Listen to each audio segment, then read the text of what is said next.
lectura a la cuenta. Gracias, presidente. Se han recibido 2 oficios, uno del Ministerio de Vivienda y Urbanismo, por el cual remite informe de los avances año 2020 de acuerdo a lo establecido en las cosas presupuestarias, y un oficio del subsecretario de Servicios Sociales, mediante el cual informa los gastos asociados a arriendos de terreno u otros bienes inmuebles correspondiente al primer trimestre del año 2020, glosa número 14. Es toda la cuenta, presidente. Muchas gracias. ¿Se presta la palabra sobre la cuenta? La diputada Castillo está pidiendo la palabra, presidente. Diputada Castillo tiene la palabra. Gracias, presidente. Más que nada, más que sobre la cuenta, es preguntarle a la secretaria sobre los documentos que expuso el ministro la semana pasada, si es que los podríamos tener disponibles en los correos, que lo busqué y no lo pude encontrar. Perdón, presidente, si me permite, fueron enviados los correos, después yo iba a pedir tal vez que me dieran los correos personales, porque algunos llegan al Congreso. No tengo el correo suyo personal, pero los enviamos, los 2 documentos, tanto el del ministro como el de, ¿quién más expuso en esa sesión? Otra exposición más, fueron 2 exposiciones que se mandaron en los correos electrónicos. Sí, lo que pasa es que estoy teniendo problemas con el correo, parece que el servidor está lleno o algo así, me explicaron, pero sí, yo no sé dónde le puedo mandar mi correo personal. Yo le ubico a su celular y se lo doy. Ya, listo, gracias. Al final de la sesión. Ya. Sí, ¿más palabras sobre la cuenta? Diputado Calisto. ¿Está vivo Calixto? Ay, no lo veo. Diputado Calisto tiene la palabra, pero no lo estamos escuchando. Sí, no lo veo. Debe quedar, a ver. Ahí, aló. Ahí sí. Ahí sí. Sí, mire, quiero solicitar por su intermedio a la secretaria, a nuestra querida Claudia, si nos puede hacer llegar el comparado al correo electrónico, o si ya lo hizo llegar. Ya lo hice llegar, presidente, tal vez diputado, tal vez el mismo problema que tenemos con la diputada Castillo, es que parece que están colapsando los correos. ¿No tiene alguno particular que me dé? Sí. Está muy lejos, Calisto. Sí, tengo, miguelcalisto@gmail.com. Muy fácil. Lo voy a anotar. Miguel Calisto, al tiro. miguelcalisto@gmail.com. Es que acá en la Patagonia llegan muy tarde los mensajes. ¿Qué ha hecho el diputado por mejorar la comunicación con la Patagonia? Y el centralismo, como siempre, afectando a las zonas australes. Ya, los voy a llamar al orden. ¿Más palabras sobre la cuenta? Ya, estamos listos. ¿Varios?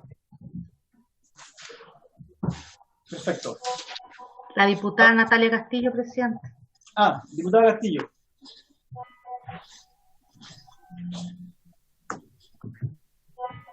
Sí, es que le doy al tiro mi correo también, pues. Sí, al tiro. Ya, es nataliacastillodiputada@gmail.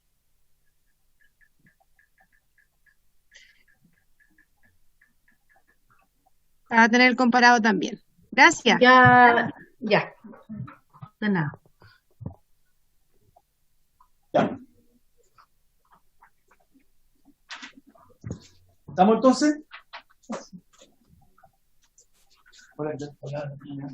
Bueno, vamos además de saludar la presencia del representante del Ministerio de Vivienda y Urbanismo, señor Gonzalo Zavala, que después se va a presentar, le damos la bienvenida al presidente de las Administradores de Condominios y Edificios de Chile, AGASECH, el señor Luis Vallejos Cauer, junto al abogado del gremio, señor Juan Pablo Vargas.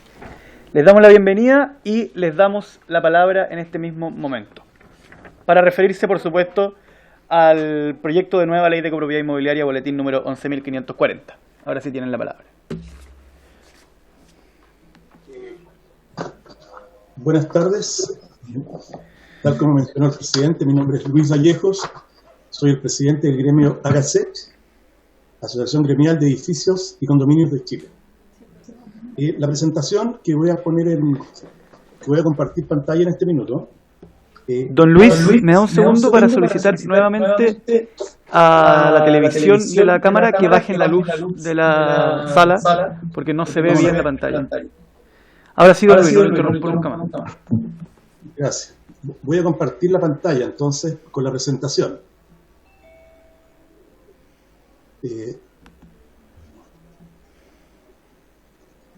¿Se ve?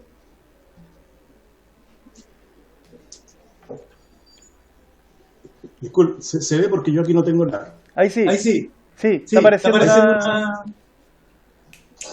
Ya. Un segundo, por favor. Se ve todo blanco en este momento. Está todo blanco. Ah, qué mal. A ver. Yo preferiría todo azul, pero... Un segundo. Vamos a arreglar técnicamente aquí un problemita. No sé cuál es.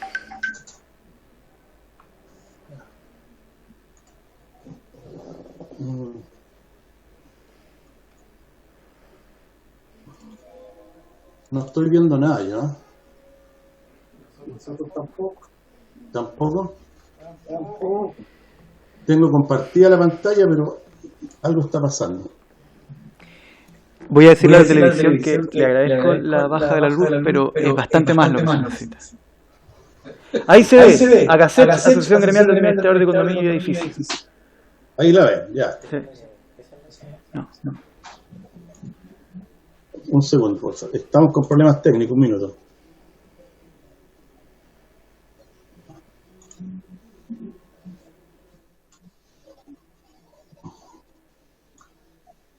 Un segundo. Voy a tener que compartir de nuevo. Pero ¿Se ve la portada en este momento? ¿Ustedes están viendo AGACET? Sí, nosotros vemos una foto aérea. Unos edificios muy altos y el logo de AGACET. Okay. Ahí cambió, ¿no? No. Se ve bien. Sí, pero... ¿Ahí se ve bien? Ya. Sí. Ok. Bueno, AGACET es un gremio formado por administradores. Todos somos administradores que trabajamos día a día con comunidades. Y voy a partir explicando básicamente lo que es un condominio hoy día. Las comunidades hoy día cuentan con RUT, que es lo único que tienen, no realizan inicio de actividades, no pertenecen a primera y segunda categoría, contratan personal, pagan leyes sociales, realizan finiquitos. Nos regimos bajo el reglamento de seguridad privada. Los conserjes deben contar con cursos de S10 y si no tenemos multas millonarias. Estamos hablando de 4,5 millones por conserje que no tenga el curso. Pasa carabinero, cursa la infracción y después juzgada policía local. Nos regimos también por la ley de urbanismo, como tal. Esto no cambia tan rápido. Ahí sí. ¿Está cambiando la velocidad de la diapositiva? ¿Ustedes ven el cambio? Sí. Ya. Bueno, cada condominio, cuando parte, cuando es un condominio nuevo, recibe lo que se llama una cuota de fondo de inicio o el fondo operacional, que es el equivalente al capital de trabajo de una empresa. El gasto común mensualmente se gasta y posteriormente se cobra. En realidad el gasto común es una rendición de cuentas nomás. Es la sumatoria de todos los ítems que se gastaron durante el mes, donde se utiliza este dinero, que es el fondo de inicio, para financiar los pagos y después se cobra a los copropietarios. Mensualmente se recauda adicionalmente por ley un fondo de reserva que está definido por la primera escritura pública que genera, digamos, la inmobiliaria regularmente, y que este fondo está determinado para gastos comunes extraordinarios, certificaciones de gas y cosas específicas definidas en la ley. Pero este fondo no es un fondo de libre disposición. De hecho, si se utiliza para otras cosas, podemos entrar en temas legales. Actualmente, el promedio de morosidad de gastos comunes es de aproximadamente un 22%. Previo al estallido social, rondaba entre un 12 y un 14%. Si el condominio llega a tener una morosidad, por ejemplo, del 50%, hay que enfrentar disyuntivas como ¿qué pago? Los sueldos, las mantenciones, el personal, los servicios, etc. Sobre el 50%, supongamos que lleguemos a un 70% de morosidad, el condominio no puede operar. Hay que dejar en claro que estas son cifras estadísticas. O sea, si yo llego, digamos, a tener un 20% de morosidad, hay condominios que pueden tener un 60% y otros un 40%, un 70% y va variando. Por lo tanto, aquí hay que tener cuidado con esta parte porque se trata de beneficiar a algunos grupos y no tenemos que perjudicar a la gran mayoría. Hay un proyecto actual que se presentó, tengo entendido que del presidente, el señor Winter, en relación a el corte de energía eléctrica para los condominios. Bueno, la herramienta que tenemos los administradores para recaudar el gasto común de los morosos, la única, es el corte de energía eléctrica. Por lo tanto, bajo esa lógica, el proyecto define que durante el periodo de la pandemia se suspenda esta atribución a los administradores y que la deuda de gastos comunes se divida por 12 y que se cobre una vez terminada la pandemia. Aquí tengo un par de apreciaciones. Uno, la deuda de gastos comunes debe corresponder solo a un periodo definido, porque no está definido como periodo. Nadie conoce los alcances que tendrá la pandemia ni cuándo terminará.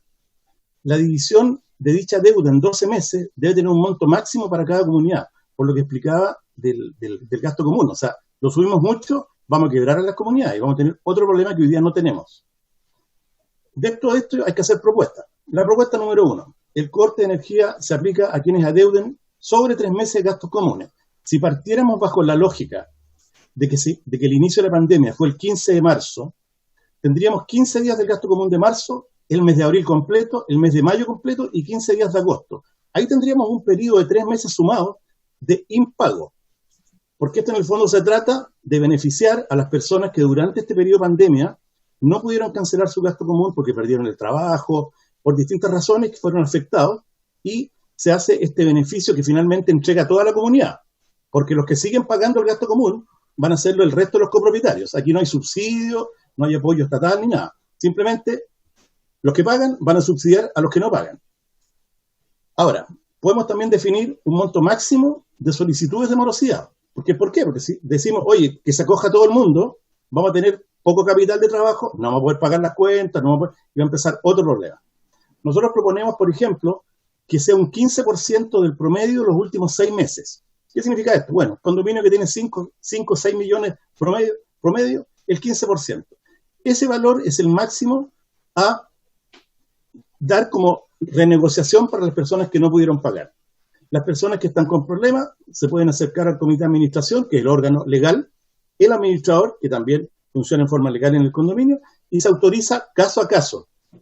Aquí tenemos que incorporar casuística, porque si no, por el contrario, yo puedo tener personas que tengan morosidad de 1 año para atrás y se van a acoger a que no se les corte la energía eléctrica. Bueno, y claro, obviamente este tipo de convenios están pensados para las personas que tienen deuda desde la pandemia en adelante, no hacia atrás. Eso en relación al tema de la ley que está hoy día en tramitación. No sé si alguien tiene alguna consulta, porque voy a hablar ahora de propuestas para bajar el gasto común. No, siga nomás. Ojalá lo más acotado a la nueva ley de copropiedad, que es la que estamos estudiando en este momento. Correcto. Bueno, actualmente la nueva ley de copropiedad, tal como dice el señor Winter, aborda una serie de puntos, digamos. Nosotros como gremio, que estamos todo el día administrando, tenemos muy claro cómo funcionan las comunidades propiamente tal.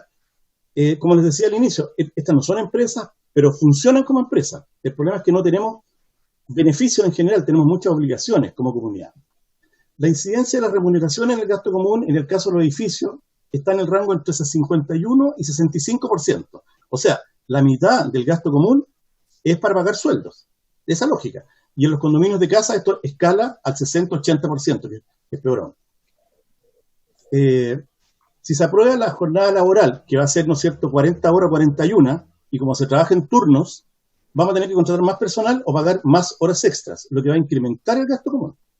Por otro lado, viene también una modificación de las leyes previsionales, donde se va a aumentar de un 10% a un 14% o más, que también va a influir en las remuneraciones. Todo esto va a hacer que el gasto común suba entre un 5 y un 7%. La propuesta, aquí por ejemplo hay un cuadro que explica, el lado izquierdo es un edificio, el lado derecho son un condominio de casas, cuánto incide. Los condominios hoy día pagamos IVA por todo. Una fórmula que podría ayudar para que los condominios puedan paliar mejor la pandemia, y si después se define que esto pueda seguir avanzando, es que los condominios puedan tener una devolución de IVA del IVA que pagan. Estamos hablando de, en el caso de los edificios, porcentaje bajísimo, un 5,77% del total del gasto común, y en el caso de las casas, un 3,42%. Aquí está el detalle de todo lo que paga IVA. Aquí pasan cosas raras. Por ejemplo, en un condominio que tenga guardias contratados de una empresa guardia, esa factura es más IVA. La empresa que hace mantención de los ascensores, más IVA. Y hay una serie de servicios que están grabados con IVA, que podrían ser devueltos, digamos, a la comunidad. Se propone, básicamente, que las comunidades pudieran ingresar, por ejemplo, impuestos internos, llenar un formulario y plantear, estas son las facturas que tengo en el año, y solicitar una devolución. Esa devolución puede ser al 100% o un porcentaje que se vaya, por ejemplo, a comunidades sociales y otro porcentaje al edificio, y que esa plata pueda ser destinada al fondo de reserva, mejorar las instalaciones o hacer reparaciones de emergencia. Eso es básicamente la propuesta que nosotros traemos como gremio. Básicamente en ese sentido. No sé si hay alguna consulta, porque ahora continúa el abogado con la otra parte. Continúe nomás, y cuando termina la exposición general, le hacemos las consultas. No, el diputado Urrutia quiere alterar la regla. No. Quiero preguntarle si esta rebaja del IVA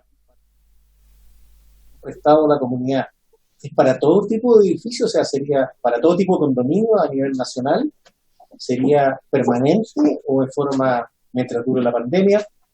Solamente para conocer mejor, se lo pregunto para conocer mejor cuál es la proposición que ustedes están haciendo.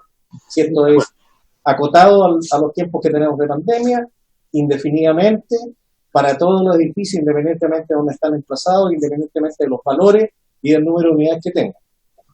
De acuerdo. Bueno, para eso tendría que ser una indicación o un proyecto del Ejecutivo. Sí, por supuesto. Esto no es un proyecto nuestro, eso lo sabemos, porque este es un proyecto que significa eroga tributos y por lo tanto no tenemos facultades para hacerlo. Correcto. No, esta es una propuesta que viene desde un tiempo en la búsqueda, digamos, de ayudar un poco a las comunidades. Tenemos que entender que en Chile más de 7 millones de personas viven en condominios, es clase media, es la clase media que está por encima del 40%, por lo tanto no tenemos muchos beneficios las personas que habitan ahí, por lo tanto es una forma de ayudar a esta clase media tan golpeada, digamos. Entonces, en el fondo, nosotros hacemos la propuesta, efectivamente se puede segmentar por tipo de condominio, por región, porque cada condominio es un mundo distinto y debe ser analizado como tal. Aquí la gente en los condominios vive, aquí no hay comercio, no hay lucro, no hay cómo recuperar nada, o sea, simplemente cada peso que se paga sale directamente del bolsillo de la persona que vive en el condominio. Bajo esa premisa, yo considero que se puede, digamos, estudiar esto, darle las vueltas que sean necesarias, porque podría beneficiarse un grupo importante de gente del país y más aún en la pandemia. En cuanto a si esto es en el tiempo o solamente por la pandemia, a mí me gustaría que fuera por el tiempo, pero hay que entender también que hay que proteger, digamos, el erario del país y todo para no perjudicar. Bajo esa lógica, a lo mejor se puede ayudar a la gente durante el periodo de pandemia y posteriormente reestudiar si continúa o no.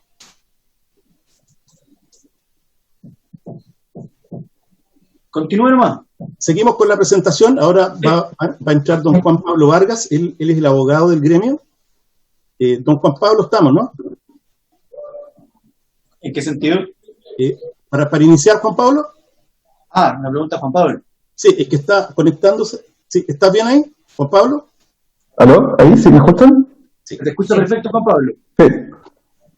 Hola, buenas tardes, honorables. Mi nombre es Juan Pablo Vargas, soy asesor legal de Agacet, abogado también de Armis, que es un estudio jurídico especializado en temas legales de condominios, así que tenemos un conocimiento bastante amplio y bastante, hemos conocido en la práctica la situación de los condominios. Venimos en esta oportunidad a mencionar principalmente algunos problemas o asuntos que tiene el proyecto de ley de copropiedad y también hacer una pequeña mención al tema de la restricción temporal de la facultad del administrador de suspender o requerir la suspensión del servicio eléctrico. Solo una pequeña mención que tiene que ver con la forma o con la parte normativa. Luis, si puedes pasar a la siguiente pantalla. Ahí está. El proyecto o la propuesta para restringir temporalmente la facultad del administrador, queremos hacer algunos comentarios porque esta se refiere principalmente a un consejo de administración. A la luz de la ley de copropiedad y del proyecto de ley, no existe algo como un consejo de administración. Entonces lo planteamos para que se revise, porque en definitiva deberíamos hablar de un comité. Puede ser algo banal, pero en este tipo de casos, por supuesto que los conceptos son importantes. Hay algunos errores que los vamos a dejar planteados en la presentación, esperamos que los puedan ver con mayor tiempo, pero hay uno de los elementos que nos parece más importante y es el concepto de prorrateo. Esta modificación plantea que la morosidad de una unidad se prorratea por los 12 meses siguientes luego de terminado el periodo de emergencia. Sin embargo, el concepto de prorrateo propiamente tal se entiende en la copropiedad como la contribución de cada unidad en proporción a su derecho al gasto común de la comunidad. O sea, es decir, podría generarse alguna confusión en la norma y entenderse que mi morosidad se prorratea en el gasto común del condominio, ¿ya? Por lógica podemos entender que no es así, pero en términos de copropiedad es fundamental que vaya en términos muy exactos, porque esto les aseguro que podría generar algunos conflictos, ¿sí? Voy a revisar la expresión prorrateo. Yo creo que la interpretación obviamente es clara y medio indiscutible, pero es correcto que las leyes tienen que tener los conceptos correctos. Sin embargo, quería aclarar algo que no es el punto central que usted está tocando, pero que ya fue tocado 2 veces, que la norma como salió de esta comisión entrega la facultad de hacer esta repactación con el vecino, pero no está en el sentido que fue presentado el proyecto en que lo ponía como una obligación. Eso fue cambiado a una facultad y quería informarles eso, aquí en la comisión. No, de todas maneras nosotros revisamos la historia y vimos que se hizo esa modificación y nos parece súper bien, porque estaría dada la facultad de la administración. Pero de todas formas queríamos comentar esos conceptos. Ahora, yendo un poco más al fondo y a lo que tiene que ver con la copropiedad, Luis, si puedes saltar a la pantalla en donde dice sobre asistencia de notarios a asamblea. Me gustaría comentar algunos temas un poco más abstractos del nuevo proyecto de ley de copropiedad y algunos temas específicos en donde proponemos modificaciones específicas, algunos artículos del nuevo proyecto que a juicio nuestro tienen algunos errores o son inexactos o están sujetos a mejora.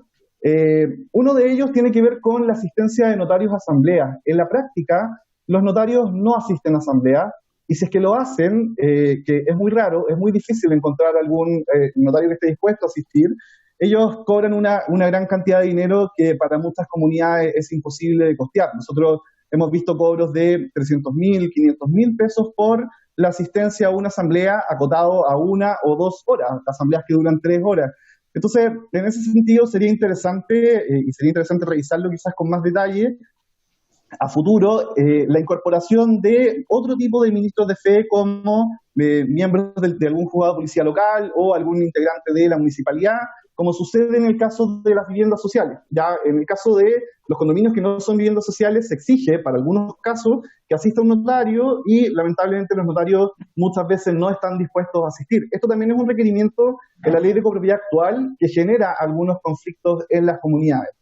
El siguiente punto, no sé si están viendo actualizada la pantalla. No, donde dice sobre la necesidad de configurar. La siguiente, Luis. Ahí está. No, la siguiente. Ahí está. Disculpen. Ahí está, sobre la necesidad de configurar un registro. Sí, este también es un tema un poco abstracto y también creo que necesitaría mucho más detalle, pero también es necesario mencionarlo. El conservador de bienes raíces no tiene un registro de condominios o edificios, por tanto, cuando uno tiene que hacer una revisión o cuando se requiere un certificado de dominio, por ejemplo, para hacer algún tipo de cobranza judicial de gastos comunes, se tiene que asistir, por supuesto, al conservador de bienes raíces o a través de sus sitios web, si es que posee, y solicitar un certificado de dominio, pero no hay un registro por condominio. Yo no puedo decir, necesito el certificado de dominio de la unidad 606 del condominio tanto, sino que tengo que preguntar a partir del nombre. Pero muchas veces la administración no tiene los nombres de las personas que son dueños y no se puede hacer ningún tipo de seguimiento en el conservador de bienes raíces, haciendo muy difícil que la comunidad sepa quién es dueño de una unidad y eventualmente generar algún tipo de cobro judicial para morosos que deben muchas veces millones de pesos de las comunidades y que por supuesto que generan un perjuicio a estas. El siguiente punto, Luis, por favor, tiene que ver sobre la imposición directa de multas. También es un tema un poco abstracto. El comité de administración posee la facultad de imponer multas, ya es una imposición directa. Según la ley, el comité puede, a partir de las normas que están establecidas en el reglamento de copropiedad y en la ley, establecer multas. Sin embargo, no se establece ningún procedimiento para ello. No se establece, no se indica si tiene que haber una o dos notificaciones previas, y mucho peor, no se define qué es la multa en definitiva. ¿Es, por ejemplo, la multa un gasto común? ¿Constituye un título ejecutivo? Sabemos que en la práctica no, pero sería idóneo que se especificara, que supiéramos qué es la multa para efectos de cobrarla. Finalmente, la multa es algo que permite a las comunidades mantenerse pacificadas y debiese definirse de mejor manera. Las menciones a las multas que tienen que ver con la imposición directa del comité son muy vagas, tanto en la ley de copropiedad vigente como en el proyecto de ley que se está proponiendo. El siguiente punto tiene que ver ya con temas más específicos. En este caso, lo que estamos planteando en todas las pantallas que vienen es cuál es la normativa, cuál es el problema y cuál es nuestra recomendación, modificando específicamente el artículo. En este caso, tiene que ver con el otorgamiento de facultades bancarias. Cuando una comunidad configura un comité, normalmente se otorgan facultades bancarias a alguno de los miembros del comité. No necesariamente a los miembros del comité, también puede ser a un contador o a un tercero o a un administrador, por ejemplo. Ese otorgamiento de facultades bancarias se encuentra en el proyecto de ley actual, en el artículo 33, donde dice que todo condominio debe mantener una cuenta bancaria sobre la que podrán girar la o las personas que designe la asamblea de copropietarios. ¿Cuál es el problema? Que los bancos confunden lo establecido en los puntos de asamblea extraordinaria en que se indica, en que se habla de delegación de facultades.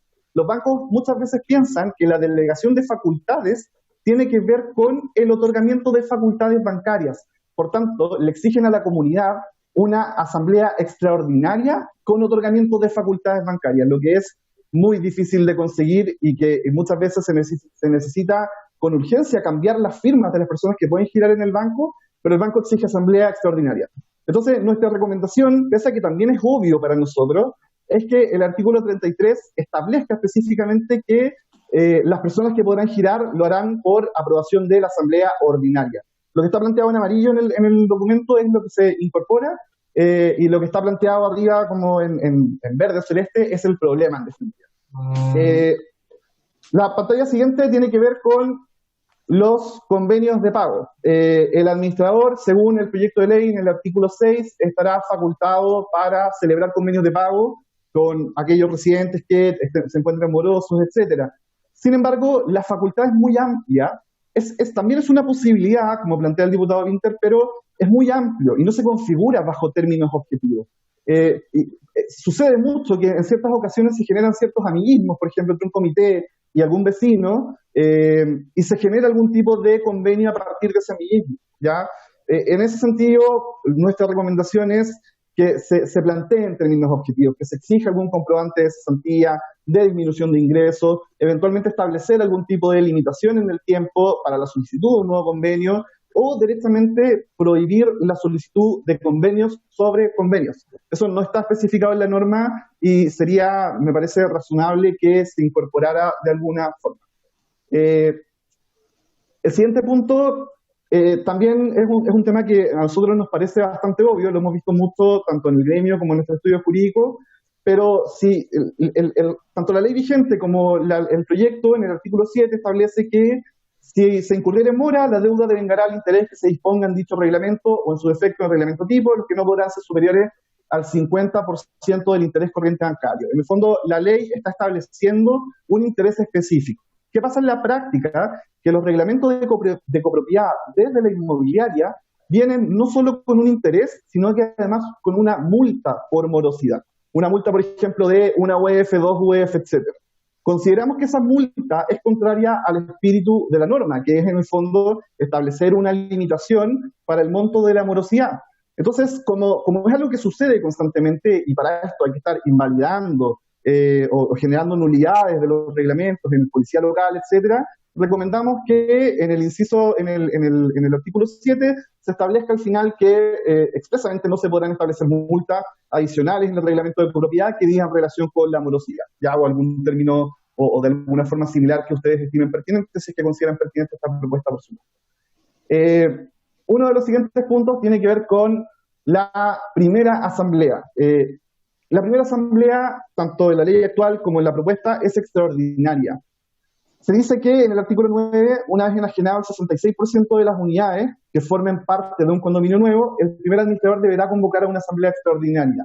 Las asambleas extraordinarias son muy difíciles de conformar y en nuestra experiencia se conforman en el 5% de los casos en condominios nuevos. Es muy difícil de conformarla. Entonces, en ese sentido, la propuesta es simplemente que la primera asamblea sea ordinaria y que asistan los que concurran en el fondo. Ya no que se exija una conformación extraordinaria, porque si es así y no se logra el quórum, ¿qué pasa?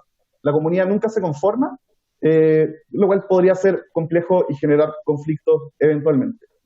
El siguiente punto, sobre la inexistencia de requerimientos voluntarios de nulidad, tiene que ver con que el artículo 10, inciso segundo del proyecto de ley, establece que copropietarios que se vean afectados por ciertos puntos del reglamento de copropiedad puedan solicitar la nulidad de parte o todo un reglamento. Ya hay un procedimiento ante el juzgado de policía local específico.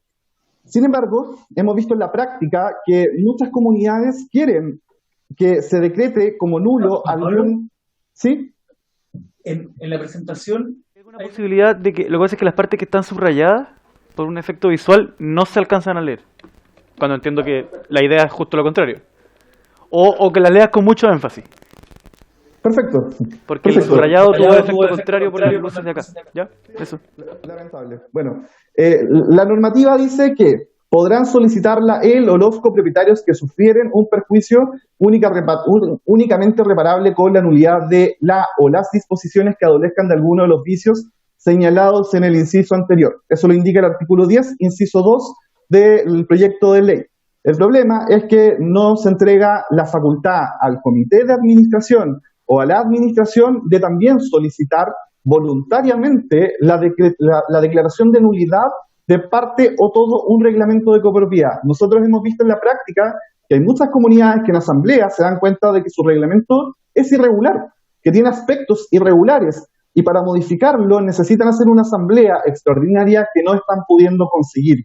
Entonces, si la nulidad es evidente, sería ideal que los residentes, o sea, que la misma administración o que el comité pudiera generar un requerimiento voluntario ante el juzgado de policía local. Nosotros al menos lo planteamos en estos términos. La nulidad del reglamento podrá solicitarla también el administrador del condominio previa aprobación del comité de administración, debiendo igualmente comunicarse dicho requerimiento a cada uno de los copropietarios dentro de los 5 días hábiles siguientes a la notificación, cumpliendo el mismo procedimiento establecido en el presente artículo. Ya, en el fondo, entregándole la facultad a la comunidad, a la administración, de decretar la nulidad, pudiendo algún vecino o algún residente intervenir en ella con el mismo procedimiento que establece la ley.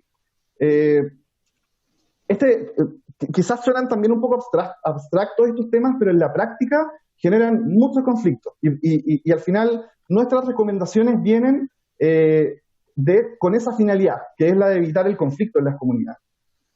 Respecto de el siguiente punto, sobre asambleas ordinarias a petición de copropietarios.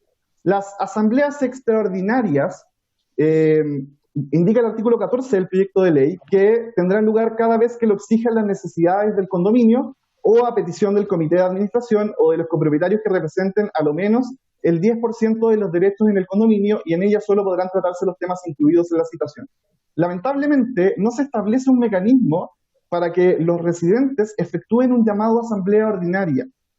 Sucede mucho en comunidades que pasa 1 año, 2 años, 3 años y el comité no está efectuando llamados a asambleas ordinarias.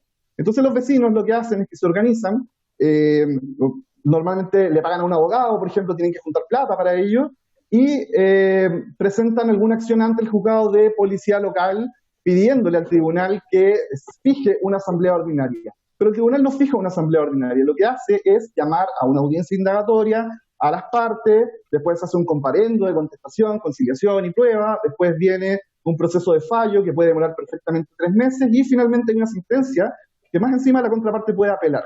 Entonces, hemos visto en casos prácticos en donde los residentes han pedido una asamblea y la asamblea se decretó a través de una sentencia un año después.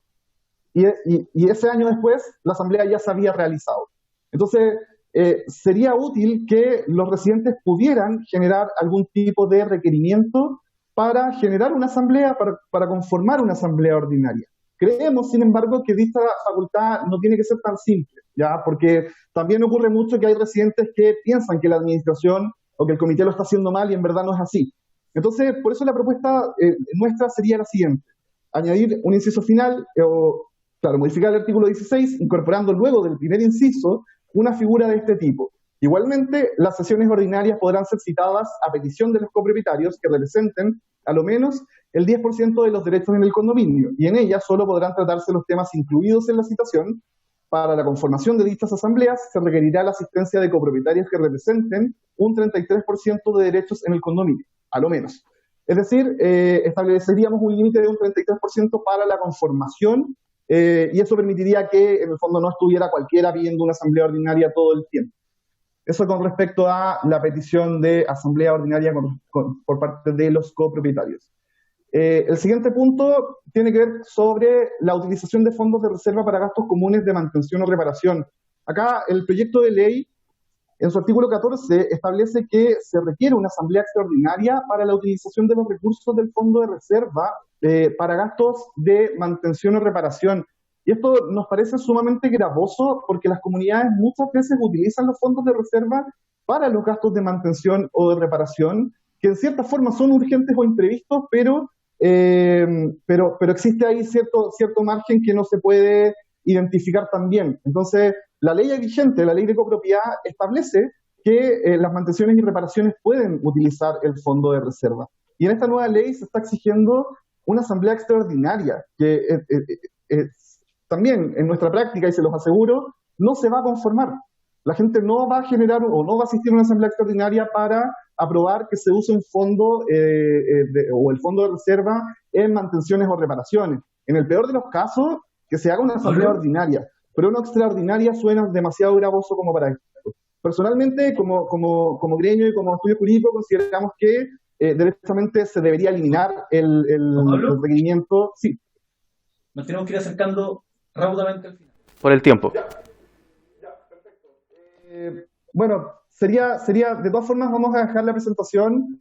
Tiene varias modificaciones, voy a hacer un enunciado simple de cada una.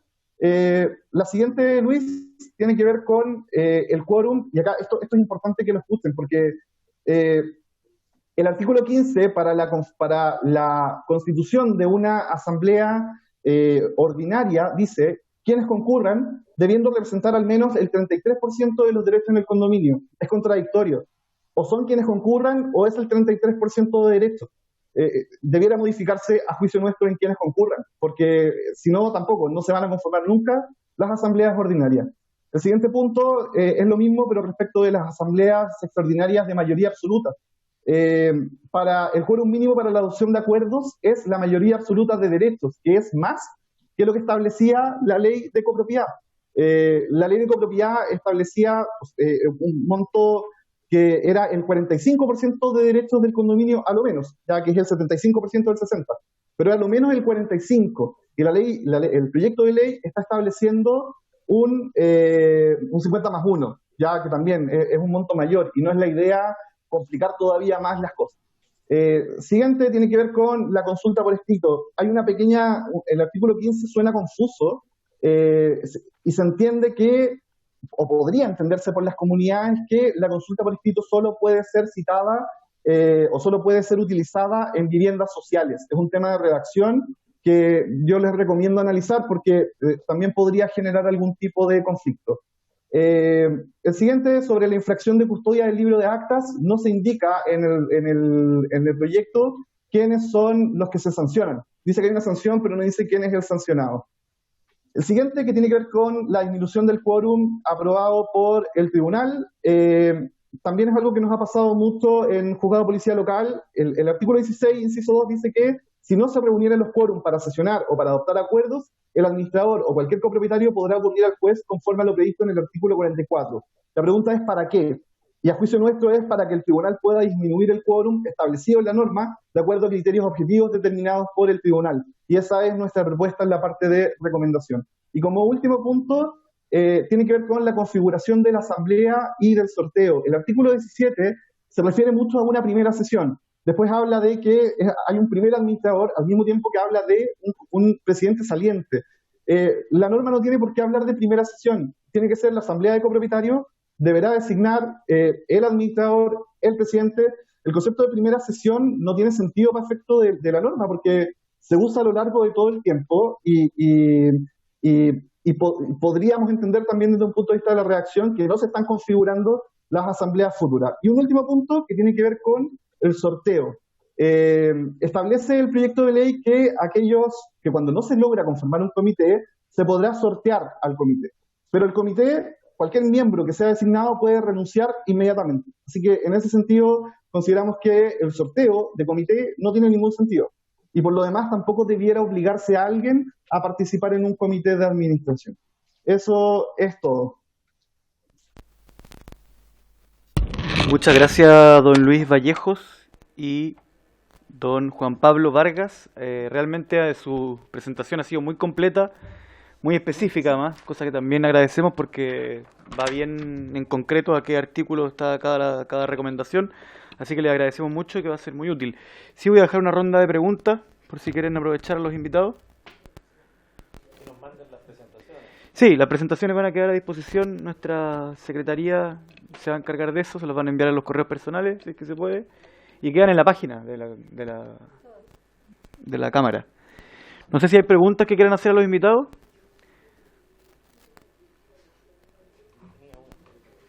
Diputado Urrutia. Sí. Yo también tengo unas anotaciones, pero si me dan un minutito.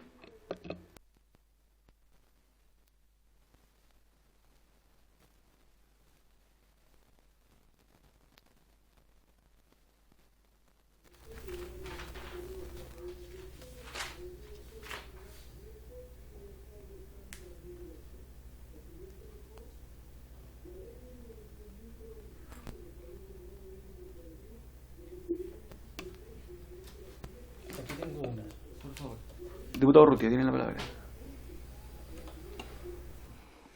A ver, una pregunta al presidente de la Asociación Gremial de Administradores de Edificios y Condominios, de condominios y edificios. El artículo 6, creo que él lo mencionó, el artículo 6 del proyecto aprobado por el Senado establece que cada copropietario deberá contribuir a las obligaciones económicas del condominio en que se emplace su unidad en proporción al derecho que le corresponda en los bienes de dominio común, salvo que el reglamento de copropiedad establezca otra forma de contribución. En su opinión, ¿cuáles deberían ser los criterios para modificar esta norma establecida en el artículo 6? Si a él le parece, si eso se realiza y cuáles deberían ser los criterios que no contempla la ley, porque abre una ventana que a mí me parece que puede resultar ser muy discrecional. Y que va a afectar obviamente el monto de los gastos comunes que deban afrontar los copropietarios. Entonces me gustaría saber cuáles serían esos criterios que existirían, si esto se aplica, se hace o se ha hecho alguna vez.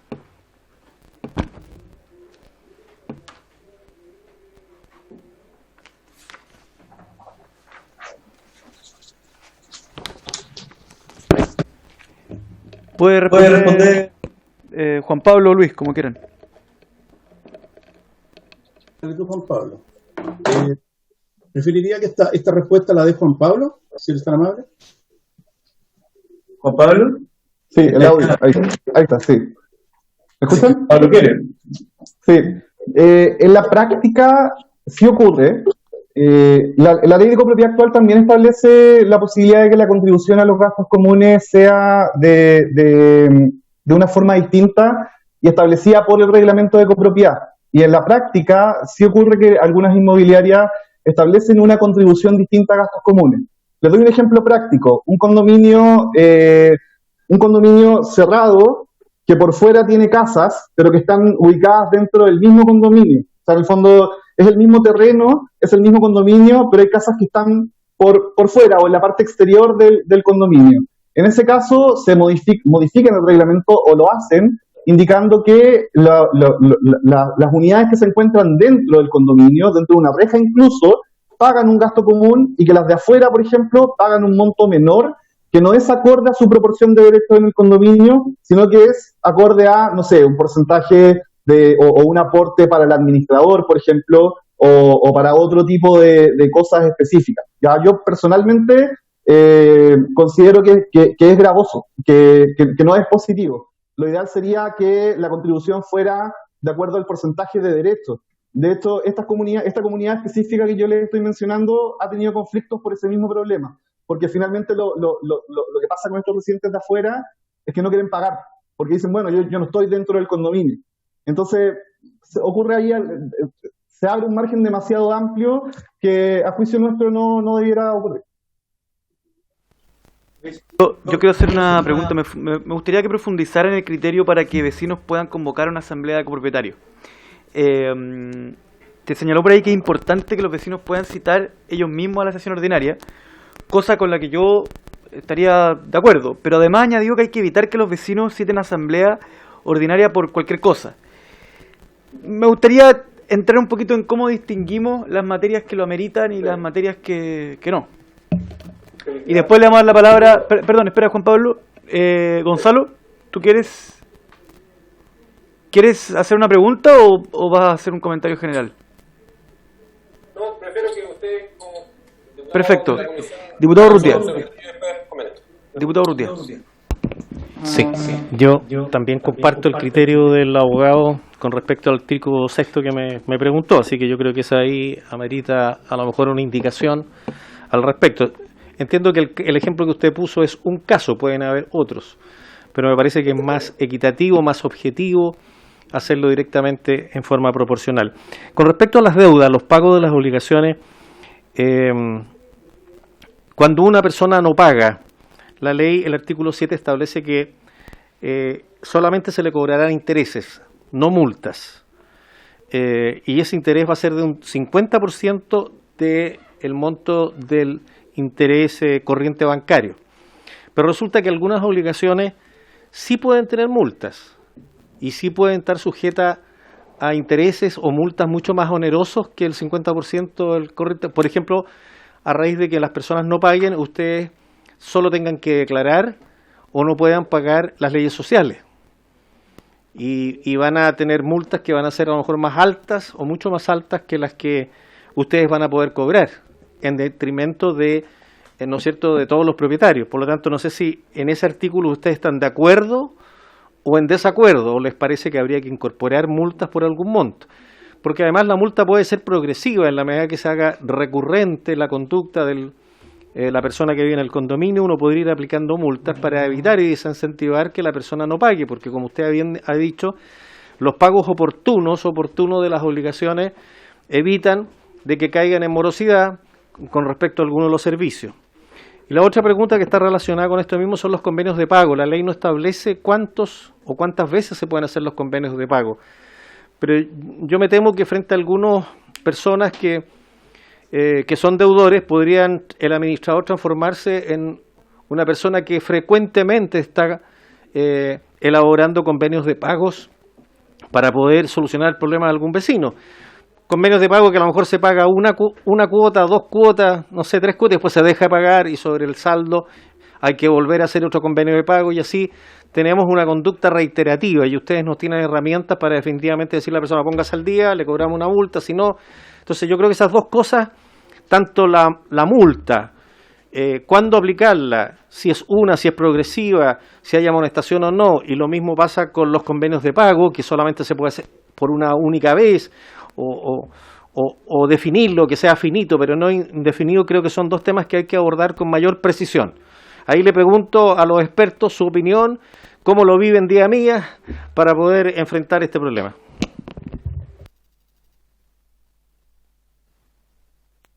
Con respecto al tema de los intereses, como les mencionaba un poco rápido en la presentación, la ley establece el cobro de intereses y no debiera haber ningún tipo de multa asociada a una morosidad. Lo que sí podría haber eventualmente es algún tipo de responsabilidad para aquellos residentes que no pagan los gastos comunes en el caso de que la comunidad, por ejemplo, no tenga los fondos suficientes para realizar la mantención de los ascensores.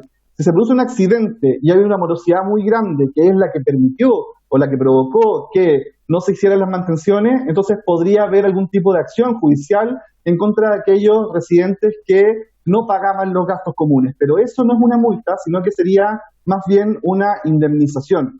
Entonces, en ese sentido, me parece a mí que el concepto de establecer un interés y limitarlo ahí es correcto, ya, porque solo puede haber un interés por la morosidad, pero no debiera haber una multa distinta, sino que lo que hay son responsabilidades posteriores. Con respecto al tema de los convenios de... Juan Pablo. Sí, el diputado Urrutia va a hacer un alcance, sí, pero no corto. Lo que usted plantea es que al final se va a tener que solucionar vía judicial, porque tratar de recurrir a esa persona por una indemnización y daño o perjuicio vamos a tener que hacerlo en los tribunales. La multa es más bien de carácter preventivo, para evitar que el edificio o la sociedad caiga en falencia. Claro, lo que pasa es que lo que estamos planteando nosotros es que los reglamentos actuales establecen interés por morosidad y una multa a todos los que ingresan en la morosidad. Y eso es contrario al espíritu de la norma, que está estableciendo un límite al interés. O sea, si es que el espíritu de la norma fuera que se cobrara un interés mayor, bueno, se establece un interés mayor. Pero agregar una multa y que esa multa sea agregada arbitrariamente por cualquier inmobiliario, por cualquier condominio, podría ser gravoso, podría ser una multa demasiado grande y que genere conflictos eventualmente. Entonces, lo que a mi juicio hay que definir es cuál es el interés máximo que se aplica y nada más, ya no establecer multas adicionales. Sí, siga con las otras dos respuestas. Sí, el otro tema tiene que ver con el convenio de pago. Yo estoy de acuerdo en el sentido de que los convenios hay que limitarlos, hay que establecer condiciones. También lo planteamos un poco rápido, pero creemos que se debe establecer condiciones o requisitos particularmente. ¿Por qué se genera el convenio de pago? Es porque estás cesante, porque has tenido una disminución en tus ingresos, y lo mismo, no debiera poderse efectuar algún convenio sobre un convenio. Y eso no está específico en el proyecto de ley. Entonces, en la práctica sí podría pasar que se solicite un convenio a partir de un convenio y eso se va a seguir arrastrando en el tiempo. Y por supuesto que la comunidad no va a poder nunca recuperar los fondos que requiere y se van a ver afectados, como indicaba Luis Vallejo, los residentes que sí pagan, en definitiva.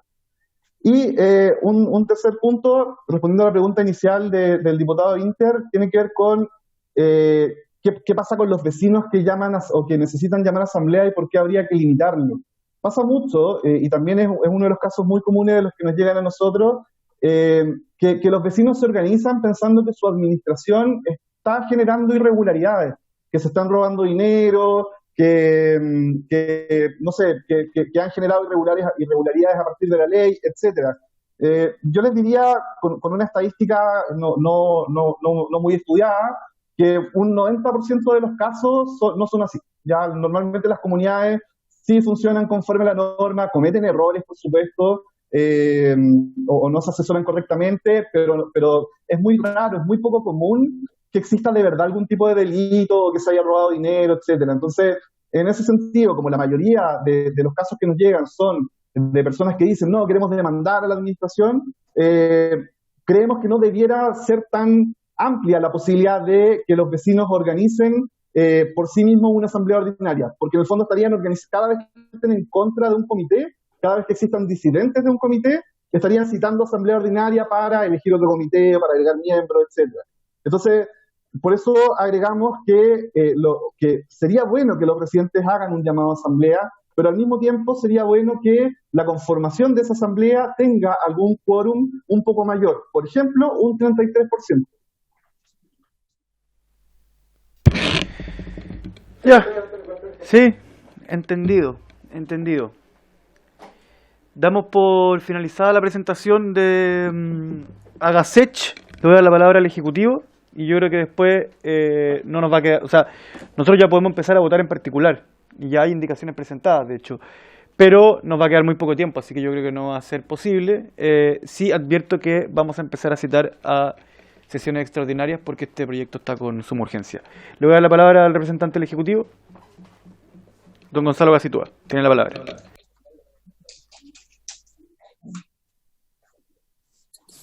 Ahí está. Muchas gracias, presidente. Bueno, en primer lugar, agradecer a Gacet por su exposición, porque encuentro que fue súper clara. Bueno, a propósito, comentar que también pueden ver ahí en pantalla, no sé si lo presenté en otra sesión anterior, a Nicolás Gálvez, que también es asesor legislativo del Ministerio y que estuvo participando en la tramitación del proyecto en la Comisión de Vivienda del Senado. Por lo tanto, él también maneja al detalle el proyecto y estuvimos juntos en ese proceso y nos va a acompañar también acá en esta comisión. Entonces, bueno, primero agradecerle a Gacet porque encuentro que hay propuestas muy interesantes. Creo que hay algunas que ojalá nos podamos reunir, acordar una reunión y poder verlas con más detalle que solo en la presentación. Porque también hay algunos puntos que quizás son pequeñas precisiones para dejar claro el sentido que es el sentido correcto que muchos están en lo que dicen.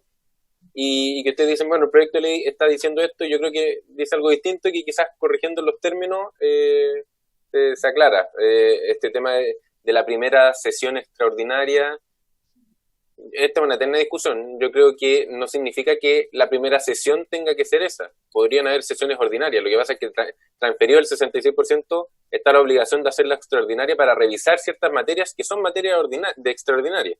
Pero eso no obsta que uno no pueda hacer antes una primera sesión ordinaria para echar a andar el sistema, digamos. Y así con varios detalles que creo yo que son más de redacción. Bueno, las primeras propuestas, hay algunas que son más complejas de abordar, o sea, todo el tema del IVA, que no lo descarto, o sea, creo que tampoco de partida escapa al ámbito de competencia del Ministerio de Vivienda, porque tendría que ser conversaciones con otros ministerios, etcétera, pero entiendo a lo que van, digamos, de cómo buscar una estrategia que disminuya los gastos comunes y aparece lo de la devolución del IVA para darle una vuelta al menos y que nos reunamos a conversarlo y puede ser por Zoom, como sea, pero que veamos sus propuestas con más detalle. Asistencia a notario, bueno, es que hay estos detalles, convenios de pago. Los convenios de pago fue algo que surgió precisamente en la Comisión de Vivienda del Senado. Y ahí también se discutió esto de ponerle un poquito más de límite y se habló de un número máximo de cuotas y que la primera cuota tiene que tener un mínimo y así, como que fueron incorporándose algunos bordes, pero si se estima pertinente por esta comisión ponerle más bordes a esa figura para que no se desbande, porque es algo que es súper analizable. La utilización del fondo de reserva, sí, hay que darle una vuelta a eso también para que quede bien claro. Lo de los requerimientos voluntarios de nulidad, me quedé dándole una vuelta. No me queda tan claro porque si están de acuerdo, bueno, que cambien el reglamento. Entonces, bueno, no tienen el quórum como para hacerlo, entonces queremos ocupar el mecanismo de pedir voluntariamente que me declaren nulo mi reglamento. Como veo, no sé, es extraño. El juez también podría decir, bueno, ¿por qué no lo corrige usted directamente? Digamos, porque me dice a mí que declare nulo algo que usted sabe a todas luces que debiera corregirlo. Pero también para revisarlo con detención. Así como en el trámite en el Senado se contó con la participación del Colegio de Gestión y Administración Inmobiliaria. Ellos hicieron propuestas y también se acogieron varias de sus propuestas, por eso que ellos después dijeron que no se acogieron todas, etcétera, pero se acogieron varias. Yo creo que en este proceso no hay ningún inconveniente en que nos reunamos con más detalle y vamos revisando. Quizás no se pueden acoger todas, porque yo no puedo comprometer algo así, porque no se puede o porque tenemos opiniones discordantes, pero de que hay espacio para analizarlo, quisiera ahí pedir eso, de que en el fondo nos podamos reunir y después nos encargamos nosotros de reportar un poco qué salió de ese trabajo conjunto. Eso. Muchas gracias, Gonzalo, muchas gracias, Luis y Juan Pablo y Nicolás, le damos la bienvenida a la comisión. Dos noticias, vamos a dar plazo de indicaciones hasta el lunes, porque esto ya está hace tiempo en nuestro poder, este proyecto, hasta el lunes temprano, porque pretendo citar a comisión extraordinaria el lunes, ¿les parece? A las 15, igual va a haber una citación oficial, esto es solo para que estén avisados, porque el de las 2 de la tarde a mí me parece que esa es la hora de colación para los funcionarios.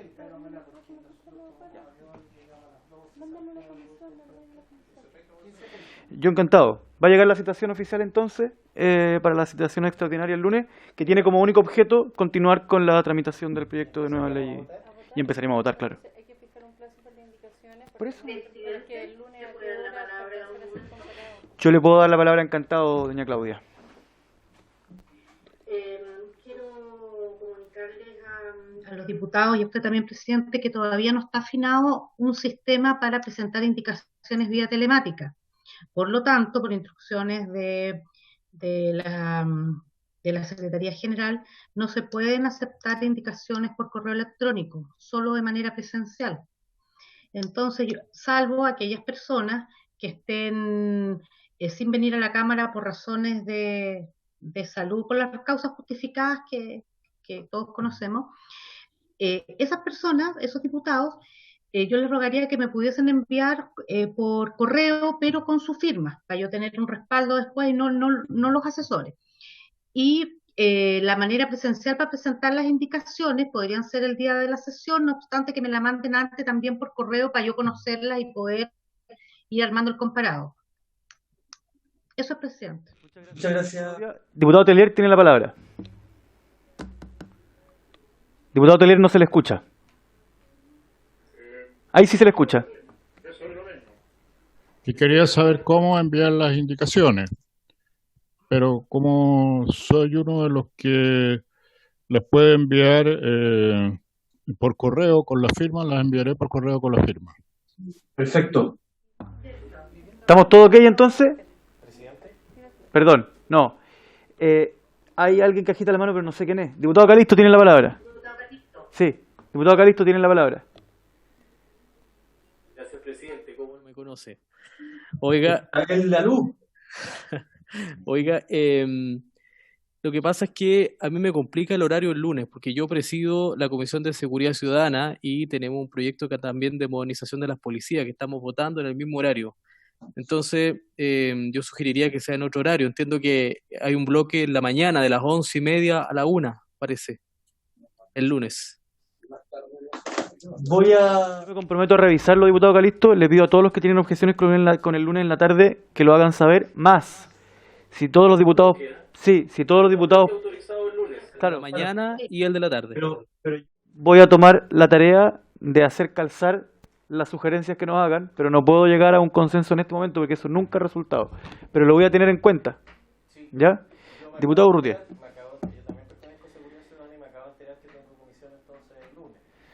Bueno, ahí veremos sus prioridades. Bueno, diputado Calisto, usted podría correr la de Seguridad Ciudadana ya que es el presidente. Señor Gacitúa.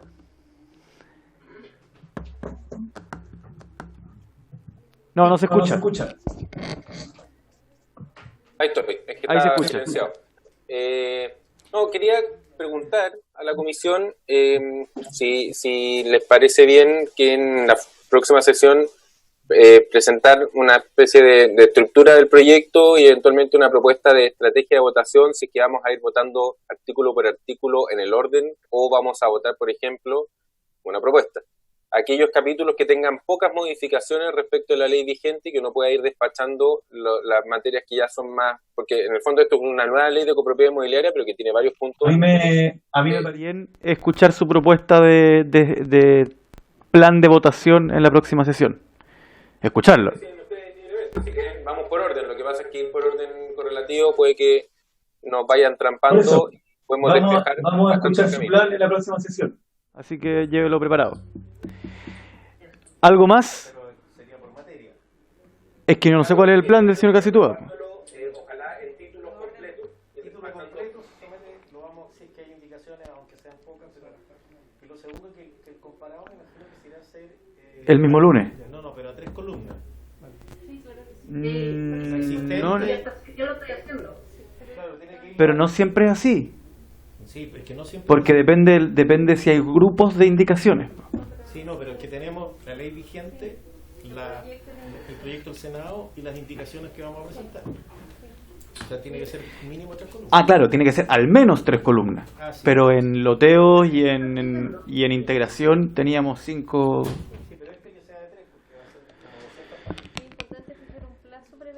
Perfecto. Lunes a las 10:30 de la mañana. ¿Les parece algo razonable? Sí, pero es que si le doy 2, significaría que tienen que hacer... Si alguien manda una indicación a las 13, significa que algún funcionario no va a almorzar preparando el comparado. ¿Cómo hagan lo mismo? Por eso, yo quiero que estén todas incorporadas y todo el mundo almorzado. Entonces, a las 10:30. Ya, a las 12. A las 12. ¿Algo más?